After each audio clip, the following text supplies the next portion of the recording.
우리 주 안에서는 평안과 행복이 반드시 있는 줄 믿습니다. 행복한 평안한 삶이 되기를 다시 한번 축복합니다. 가만히 세상을 우리가 바라보면은 세상 사람들은 최고가 되기 위해서 애를 쓰면서 살아갑니다. 문제는 그 최고라고 하는 자리가 어느 분야에서든지 하나라고 하는 것입니다. 그러다가 보니까 최고가 되기 위해서 노력하는 것까지는 좋은데 최고가 된 사람은 안하무인으로 교만해져 가지고 무너지는가 하며 최고가 되지 못한 사람들은 실패했다고 하는 패배의식 속에 사로잡혀 사는 경우가 종종 있는 것을 우리는 보게 됩니다. 그러기에 우리가 매일 주일마다 예배를 드린다거나 또 새벽에 나와 기도한다거나 말씀을 우리가 늘 매일 읽거나 예배 드리는 이 주님과의 교제의 시간은 각자에게 향하신 하나님의 뜻을 발견하는 최고의 시간이라고 하는 것을 우리는 기억하시기를 바랍니다. 이 달란트 비유는 더 설명할 필요가 없을 정도로 우리 모두가 잘 알고 있는 말씀입니다. 보통 세상 사람들의 평가 기준은 이 사람하고 저 사람을 비교해서 누가 최고냐라고 평가를 합니다. 그런데 이 비유를 통해서 깨닫게 되는 중요한 하나는 하나님께서는 우리 각자가 최선을 다했는가를 보신다는 것입니다. 달란트 비유를 통해서 나누고 싶은 은혜는 오늘 세 가지입니다.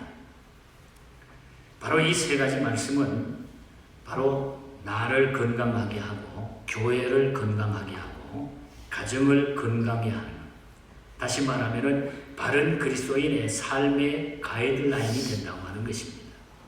그래서 오늘 이 말씀이 저와 여러분들에게 새로운 도전이 됐으면 좋겠고, 내가 지금까지 생명을 부지해서 하나님께서 이 땅에 나를 살려두신 그 이유를 이 말씀 속에서 분명히 발견할 수 있기를 바랍니다. 같은 내용의 말씀이 우리 공동 서신 가운데 우리 사복음 가운데 우리가 누가복음 19장 11절 이하에도 같은 말씀이 기록된 것을 참고하시면 되겠습니다. 그 세 가지는 첫 번째로는 하나님은 우리 모두에게 공평하게 주셨다는 것입니다.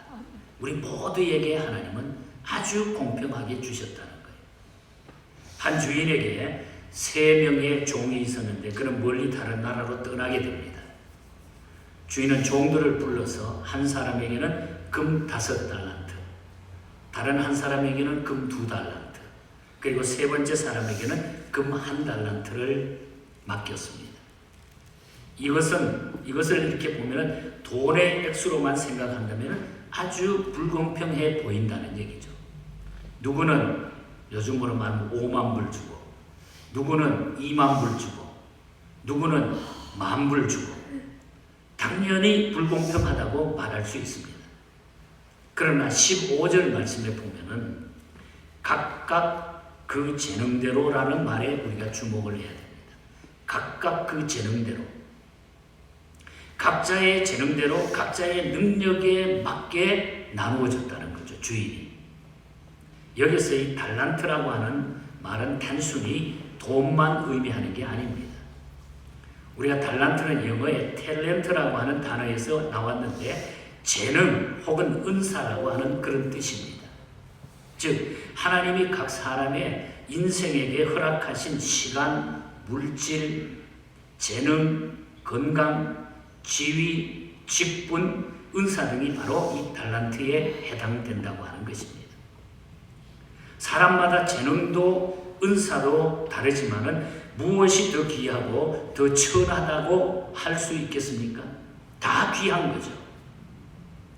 은사는 각각 다르지만은 하나님의 눈에는 다 귀하고 다 똑같다고 하는 그런 얘기입니다. 평소 종들의 능력을 눈여겨봤기 때문에 누구보다 잘 아는 주인이 각 사람의 능력과 수준에 맞게 나누어졌다고 하는 그런 얘기입니다. 우리가 보면은 달리기 하나로 먹고 살 수 있을 정도로 누구보다도 달리기를 잘하는 사람이 있어요. 또 운동 하나로 남부럽지 않게 먹고 사는 아주 훌륭한 그런 운동 선수도 있습니다. 또 어떤 사람은 다른 사람을 아주 기쁘게 만드는 재능을 가지고 있기도 해요. 그 사람만 나타나면 모임이 막 즐거워지는 거예요. 행복해지는 거예요. 모든 사람이 그 사람과 함께 하기를 좋아합니다. 얼마나 귀한 달란트입니까? 남을 위해 기도하는 것, 섬기는 것, 베푸는 것. 하나님은 우리 각자에게 엄청난 많은 달란트들을 각자에게 다 주셨다는 거예요. 아멘. 다 그것을 가지고 있다는 거예요. 우리. 아멘.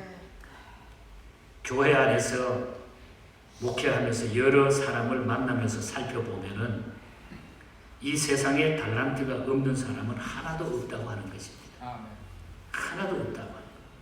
사람마다 다 남다른 재능을 주님이 나누어 주셨다는 생각을 하게 됩니다. 그래서 공평하다는 거예요. 공평하다고 하는 거예요.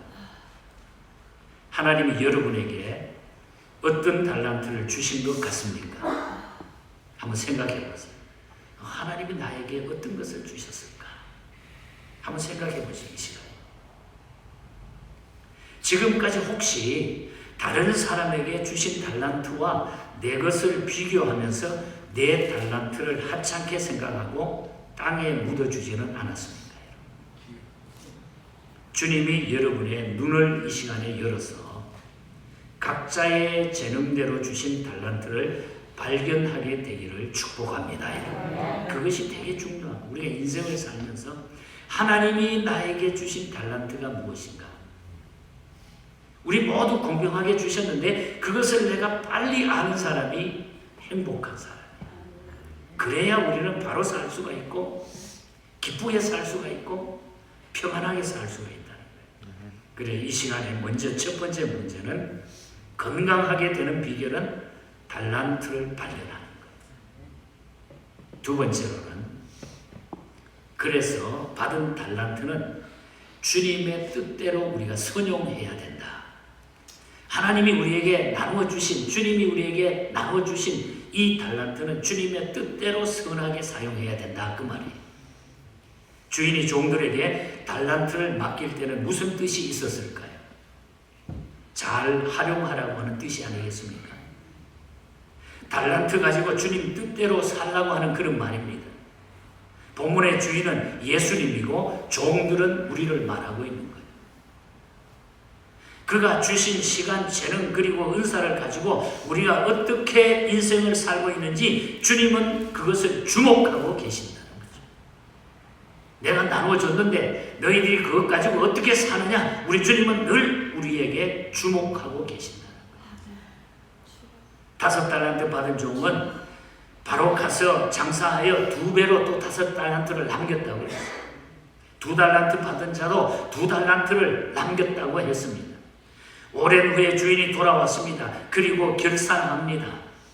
언젠가 주님이 재림하시고 심판하실 때가 있다고 하는 것을 우리에게 분명히 결론적으로 보여주는 얘기죠. 그리고 우리가 이 땅에 살다가 세상 떠나면은 반드시 우리가 주님 앞에 서야 된다고 하는 사실도 여기에서 분명히 밝히고 있는 것입니다. 주님이 먼저 오실지 우리가 아니면 그 전에 우리가 주님 앞에 우리가 먼저 가야 될지 그거는 우리가 알 수 없지만은 분명히 마지막에는 이것을 결산해야 된다는 거예요. 결산해야 된다. 그런데 한 달란트 받은 사람은 자기에게 주신 것이 적다고 부족하다고 생각했던 것 같습니다. 그래서 주인에 대해 가지고 24절에 보면 뭐라 그럽니까? 굳은 사람이라. 우리 주인이 굳은 사람이야. 그래서 나한테는 요거밖에 안 줬어. 이런 얘기죠. 굳은 사람이라고 하는 의미가 무엇입니까? 완강하고 냉정하고 강팍한 사람이라고 몰아가는 거예요. 주인. 우리 주인은 아주 강팍해. 나만 싫어해. 아주 냉정한 사람이야.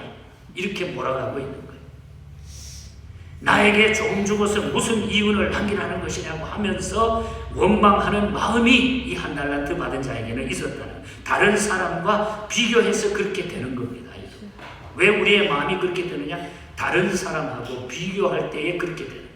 누구는 5달란트 주고 누구는 2달란트 주고 왜 나에게는 이것만 했느냐? 비교하다가 보면 우리는 그렇게 된다. 사람들이 불행에 빠지는 이유가 바로 여기에 있다는 것입니다. 남의 떡이 더 커 보이는 데서 불행은 시작이 된다.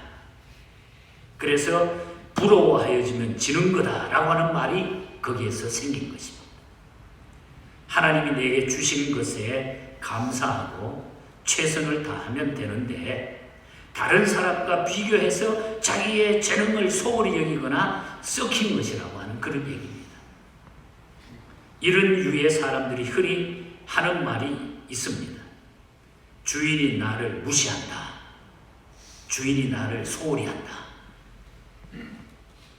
일할 맛이 나는 안 난다 하면서 땅을 파서 자기에게 주신 달란트를 그냥 땅에다 확 묻어주는 게, 뭐 나는 안 해 하고 그냥 묻어둬 버린다는 거죠. 이런 사람을 향한 주님의 말씀은 정말로 냉정하고 분명하게 들려온다는 거죠. 28절에 보면 악하고 게으른 종아, 악하고 게으른 종아 하시면서 있는 것마저 다 빼앗아 버린다고 그랬어요. 그리고 30절에 보면 하나님 나라 밖으로 쫓겨나서 슬피 우는 인생을 살아가게 될 것이다. 하나님 앞에 쫓겨나가지고 밖으로 쫓겨나서 슬피 우는 인생 산다는 거예요. 지옥의 인생이 된다는 거예요. 여러분에게 주신 그 많은 것들을 주님이 주셨다고 생각하며 살았습니까? 아니면 그냥 어떻게 여러분이 지금까지 살고 있습니까? 지금까지 어떻게 사용하고 있습니까? 다른 사람을 부러워하면서 나는 왜 이 모양이냐? 왜 이렇게 태어나느냐? 라고 하지는 않습니까? 왜 나는 환경이 왜 이래? 나는 왜 이렇게 살고 있어? 그렇다고 하면 오늘 다시 한번 우리 자신을 돌아봐야 돼. 몇 해 전에 추운 겨울에 우리 중국 선교를 중국에 갔는데 한국에 있는 팀들하고 여기에서 가신 분들하고 약 한 22명인가 선교팀이 들어갔어요. 그에 따라 겨울이 너무너무 추웠어요. 중국에 영하 37도에서 영하 40도입니다. 따뜻한 데 있다가 거기 가면 너무 힘들죠. 그 가운데 70이 넘으신 목사님 2분하고 연세가 드신 몇 분이 있고 또 한국에서는 고등학생들을 위시해가지고 젊은 청년들, 뭐 우리 선교팀에는 아주 젊은이부터 어른들까지 다 모여서 우리가 들어갔어요. 그래서 들어가서 너무 날씨가 추워서 어떤 분은 감기도 걸리고 참 고생을 많이 했습니다.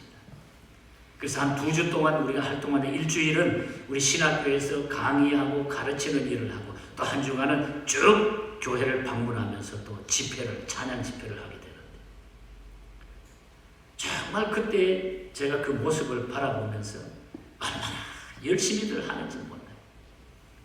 나이 드신 어른 목사님들도 권사님들도 또 젊은이들은 그 우리 음악과 학생들을 그냥 모아가지고 악기 가르치고 뭐 드럼을 하고 또 곳곳에 다니면서 찬양 집회를 하고 너무너무 열심히들 그걸 감당하는 거예요. 그래서 제가 다 끝나고 나서 우리 팀들이 모여가지고 반성회를 하면서 모든 분들이 어떠냐고, 기분이 어떠냐고 너무들 고생하셔서 제가 한 분 한 분 격려하면서 물어봤습니다.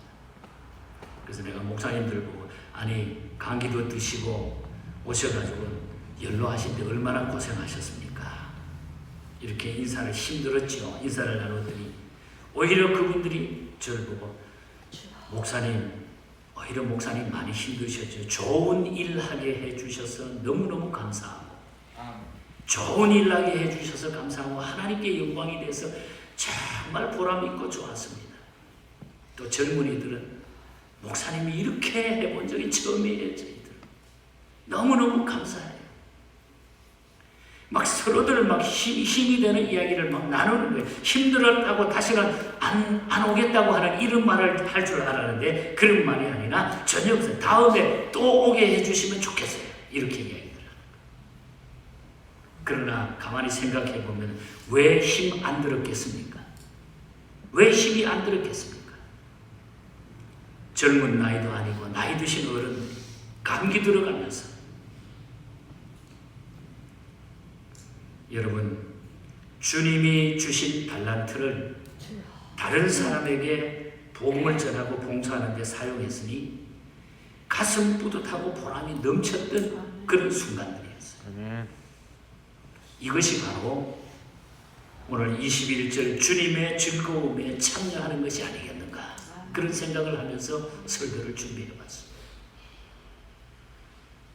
그렇습니다. 여러분, 주님이 맡기신 것, 나에게 허락하신 것이라면 감사함으로 최선을 다해야 된다는 거예요. 그리하여 이 땅에 주님의 즐거움을 마음껏 누리고 장차 주님 앞에 섰을 때에 착하고 충성된 종아, 이 칭찬받는 저와 여러분이 되시기를 축복합니다. 그래서 받은 달란트를 주님의 뜻대로 선하게 사용하라는 거예요. 하나님이 여러분에게 지금 좋은 것 주셨는데, 선물 주셨는데, 은사를 주셨는데 그냥 땅에 묻어놓고 가만히 계시지 말라는 얘기예요. 주님의 뜻을 위해서 선하게 여러분이 사용하셔야 돼요. 그래야 내가 건강하게 돼요. 영적으로 육적으로 건강하게 살 수 있어요. 다 자기 자신을 살펴보면 남들이 갖지 않았던 좋은 점이 다 있어요. 하나님이 주신 은사가 다 있습니다. 이것을 발견하시고 이것을 주님의 선한 뜻에 사용하시기를 축복합니다. 그러면 기쁨이 회복이 돼요. 겁이 없어져요. 어떤 일 앞에서도 비굴하지 않아요. 크고 작은 일 가지고 따지지 않아요. 왜? 모든 것은 하나님의 것이고 하나님의 손에 달려있기 때문에. 그래서 받은 달란트를 주님 뜻대로 선하게 사용하자. 주신 은사를 개발하고, 두 번째로는 받은 달란트를 주님 뜻대로 사용하자. 그래야 행복하고, 마지막으로 세 번째로는 하나님은 한 사람 한 사람을 개별적으로 평가하신다는 거예요. 중요한 얘기. 한 사람 한 사람을 개별적으로 우리 하나님은 우리를 평가하신다. 제가 얼마 전에, 작년인가요? 우리 한국이 이야기입니다만 대구의 어느 초등학교 3학년 학급에서 정기시험을 치를 때마다 성적 순으로 급식을 받는다는 그런 뉴스가 누가 올린 거예요. 그러니까 성적이 좋으면 맨 먼저 밥 주고 성적이 나쁘면 뒤에 꼴등 준다는 거예요. 만약에 우리가 이렇게 한다고 하면 우리 아이들이 맨 꼴찌 가서 밥 먹는다고 하면 얼마나 기분 나쁘겠어요. 이 교육적으로 이거는 되지가 않는 소리죠. 뭐 한국만 그래요? 미국도 그런 것이 많아요. 기가 막힌 이야기 아닙니까? 만약에 그렇다고 하면, 만약에 내 아이가 맨 뒤쪽에서 밥을 먹겠다고 기다린다면 심정이, 부모들의 심정은 어떨까요? 어떻게 그럴 수 있느냐고 비판하고 한탄하면서도 또 다른 학교에서도 그와 같은 비슷한 일들이 이 세상에서는 계속 벌어지고 있다. 이것이 오늘의 현실이에요. 이것이 오늘 이 세상의 현실적인 문제, 다시 말하면 등수대로, 성적 순서대로, 이것이 세상의 평가라죠. 세상의 평가는 등수대로, 성적대로 이렇게 평가합니다. 만약에 세상의 방식대로 하면은 여기에 나오는 5달란트 남긴 사람, 이 사람은 1등, 2달란트 남긴 사람은 2등, 그리고 1달란트 파묻은 사람은 꼴등이 되지 않겠습니까? 그런데 우리 주님의 방식은 그게 아니라는 거예요. 주님은 5달란트 받고 5달란트 남긴 종과 2달란트 받고 2달란트를 남긴 종을 향하여 똑같이 평가하고 있다. 똑같이 평가하고 있다. 21절과 23절을 보면은 잘하였도다 착하고 충성된 종아, 내가 적은 일에 충성하였음에 내가 많은 것을 내게 맡기리니 내 주인의 즐거움에 참여할지어다. 똑같이 이야기하고 있습니다. 똑같이. 우리 주님은 사람들끼리 비교하지 않아요. 그래도 제가 우리가 미국에 와서 살잖아요. 미국이 교육제도라든지 그래도 이 세상의 어느 나라보다도 앞장서 있고 뭔가는 성경에 가까운 그런 모습들이 우리한테는 보여서 너무 좋잖아요. 우리가 이번에도 동계올림픽이 끝났습니다만 올림픽 때 메달을 찍게 하는 거 보면 미국만이 특별해요. 미국은 어떻게 하는가? 무조건 메달 개수로 성적을 평가해요. 동메달, 금메달, 은메달 그냥 메달을 몇 개 따느냐 이것에 따라 가지고 평가를 하는데 다른 나라는 금메달 한 개는 동메달 10개 하고도 안 되는 거예요. 금메달 하나가 더 중요하다는 거죠. 그렇게 평가를 해요. 다른 나라는 다. 그게 세상 나라들이에요. 그래서 이 미국 사람들을 보니까 이번에도 그 MBC에서 중계를 하면서 인터뷰하는 거 이렇게 보니까 꼭 금메달 한 사람에게 인터뷰하는 게 아니라 4등, 5등 떨어진 사람을 먼저 해요. 격려하고 너무나 잘했다고. 멋이 있잖아요, 여러분. 우리가 나가서 내가 맡은 일에 대해 가지고 철저하게 한다고 하는 일 자체가 너무 멋이 있잖아요. 갖다 넘어질 수도 있어요. 우리 한국의 쇼트트랙 선수들은 그냥 가다 중국이 밀어가지고 넘어지기도 하고 했는데 우리가 하다가 보면 최선을 다해 일하다 보면 넘어지고 쓰러지고 실패하고 어떤 때는 넘어져서 내가 제일 마지막에 들어올 수도 있다는 얘기예요. 그러나 우리 주님은 그것을 따지지 않는 거고 우리 주님은 남과 비교하지 않고 순위도 매기지 않고 각자 한 사람 한 사람의 개별적인 평가를 우리 주님은 하신다. 네가 어떻게 살았는지 좀 네 그렇게 살아 되겠느냐 이 말이에요. 하나님께서 우리에게 요구하시는 것은 최선일 뿐입니다. 최고가 아니라 최선이에요. 최선. 베스트가 아니라 최선을 다하는 거예요. 이것은 누구나 가능하지 않습니까, 여러분? 우리는 그저 하나님이 맡겨주신 대로 주어진 여건대로 최선을 다하면 된다는 거예요. 사도 바울은 이렇게 말합니다. 고린도전서 4장 2절에서 그리고 맡은 자들에게 구할 것은 충성이니라. 충성하면 되는 거예요. 하나님이 나에게 맡겨주신 달란트를 내게 맡기신 것, 허락하신 환경, 주어진 일에 최선을 다하면 된다는 얘기예요.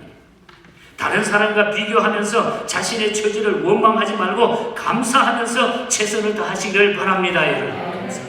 만약에 많은 달란트를 받았다고 하면은 그것이 축복이지만은 동시에 책임이 무겁다는 것을 꼭 기억하시기를 바랍니다. 하나님이 내게 이 큰 일 많은 것 맡겼으면 그만큼 네가 책임져야 돼. 책임져야 돼. 생명 거는 거야. 거기에 네 모든 생명을 걸어야 돼. 아무렇게 해가지고 그게 되겠느냐 이 말이에요, 여러분. 그래서 하나님이 많이 주셨으면 많은 것을 하나님 앞에 감당하시기를 바랍니다, 여러분.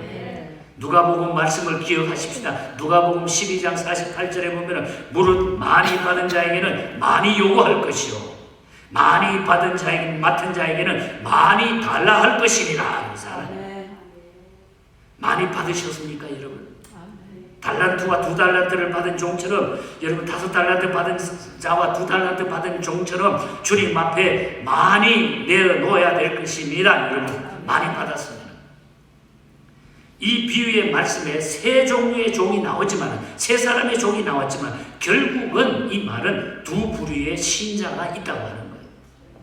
갑절로 남긴 충성된 종과 그대로 파묻어 두었던 게으른 종입니다. 둘 중에 하나라는 거예요. 여러분은 어디에 속한다고 생각하십니까? 이제 이 시간의 결론으로 여러분에게 여러분이 답하셔야 돼요. 어디에 속한다고 여러분은 생각하십니까? 아니 어디에 속하기를 원하십니까? 하나님의 저울은 충성이 제일 무겁다는 말입니다. 충성이 하나님 앞에는 최고 무거운 금덩어리 같은 하나님의 역사인 줄 믿습니다. 제가 중국에 가서 선교할 때 중국에 우리 신학교가 있는 동화교회는 한 10,000명이 모이는 교회, 큰 교회, 우리 신학교가 있는 교회. 근데 어떤 데는 한참 거기에 중국이 열려서 우리가 자유롭게 할 때는 그 공목사님이 그 길림성의 부주석이 되기 때문에 제가 활동하는 건 모든 것 다 막아주시고 허락을 해주시는데 어떤 데 일부부터 주일날 사무 예배를 드리는데 한 번에 한 1,500명씩 어떤 데는 막 발 디딜 틈이 없이 아침 7시부터 주일이면 꽉 예배당이 차요. 그걸 4부까지 예배를 1부부터 4부까지 했던데 제가 와서 그 설교를 합니다. 하면은 이제 통역도 하고. 그런데 설교할 때마다 제가 유심히 봤던 그 교회에 두 사람인데 한 분은 피아니스트예요. 피아노도 잘 못 쳐요. 그저 단음 내지는 입으로 쳐. 그것도 찬송가를 쳐. 그런데 이 피아니스트가 예배 드릴 때마다 그 겨울에 얼마나 추운지 몰라요. 난방도 잘 안 돼요. 중국 같은데. 그래서 피아노 앞에 와가지고 무릎을 꿇고 참 도끼다시 그 있잖아요. 세멘트 같은데. 무릎을 꿇고 막 한참 그 밑에서 기도를 해요. 그 모습이 제 눈에 팍 들어오는 거예요. 우리 장기경 집사님 제가 너무너무 감사한 것은 얼마나 일찍 오셔가지고 준비하고 난 제가 이 목회하면서 이 반주자들 때문에 제가 너무너무 고생을 많이 한 사람이에요. 뭐 구하면 좀 이따 가버리고. 우리가 음악을 나에게 맡긴 내가 뭐 실력이 좋고 나쁘고 이것 떠나서 하나님 앞에 내가 충성하고자 할 때 그렇게 기도하면서 피아노를 치는데 그 못 치는 피아노가 저희 귀에는 막 너무너무 아름답게 들리는 거예요. 그 예배가 막 그냥 뜨거워지는 거죠. 그때도 제가 칭찬했어요. 그리고 한 분은 나이 많은 거의 80이 되어가는 할머니 한 분이 찬양대가 이제 신발을 벗고 다 올라오면 1부부터 4부 예배까지 쫙 지키고 있다가 신발을 정리하시는 거예요. 신발을 다 계속 그것만 하더라고요. 그 모습을 보면서 참 하나님이 얼마나 기뻐. 제가 동 목사님한테 물어봤어요. 늘 그렇게 하시네. 목사님은 어떻게 생각하세요? 그랬더니 참 귀한 분이죠. 여러분, 하나님 앞에 우리는 충성을 다하면 됩니다. 하나님이 나에게 맡겨주신 달란트가 무엇인가? 주어진 환경에서 열심히 충성으로 일하면 되는 줄 믿습니다. 그리하여 장차 그 마음으로 주님 앞에 섰을 때 우리 주님이 우리의 눈에 눈물을 닦아주실 것이고 흘린 땀은 모두 영광의 면류관으로 하나님이 바꿔주실 줄 믿습니다. 그렇게 살고 싶지 않으세요? 여러분, 잠깐 떠나요. 이 세상은 잠깐 지나가게 돼 있어요. 그래서 우리가 남는 것은 우리 하나님 앞에 섰을 때에 남는 것밖에 없습니다. 그 믿음으로 살아가시기를 바랍니다. 우리 한국의 찬송가 편찬위원이었던 정용철 목사님이 작시하시고 제가 음대 다닐 때 저희 은사였던 이유선 교수님이 작곡하신 찬송가 가사로 오늘 말씀의 결론을 내립니다. 이유선 장로님이 쓴 우리가 몇 곡의 찬송가가 있는데 부름받아 나서님 유명한 곡이잖아요. 그리고 378장 이전의 주님을 내가 몰라, 이 찬송을 작곡하신 분입니다. 그 가사에 보면은 이분이 이 이유선 교수님이 말년에 미국에 오셔가지고 윌셔 연합 감리교회에서 90세 때 독창회를 했는데 이 자기 스스로가 이 곡을 독창하시면서 90세 어른이 막 찬양을 하는데 너무너무 은혜를 받았어요. 90세 원래 성악 전공하셨어요. 천하고 무능한 나에게도 귀중한 직분을 맡기셨다. 그 은혜 고맙고 고마워라. 이 생명 바쳐서 충성하리. 4절에 보면 내 하는 일이 하도 적어 큰 열매 눈앞에 안 베어도 주님께 죽도록 충성하면 생명의 면류관을 얻으리라. 그리고 2절 가사가 오늘 우리에게 마지막 설교의 결론입니다. 나 받은 달란트 얼마런가 나 힘써 그것을 남기어서 갑절로 주님께 바치오면 충성된 종이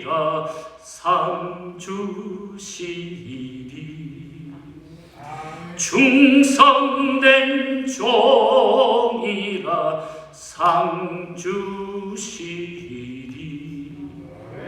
건강하고 행복하고 평안하게 사는 길이 바로 이 길입니다. 이것을 기억하시고 남은 생에 우리 하나님 앞에 큰 영광 돌리는 저와 여러분이 되시기를 주님 이름으로 간절히 축복합니다. 하나님 아버지 감사합니다. 감사합니다. 예수 믿게 하시고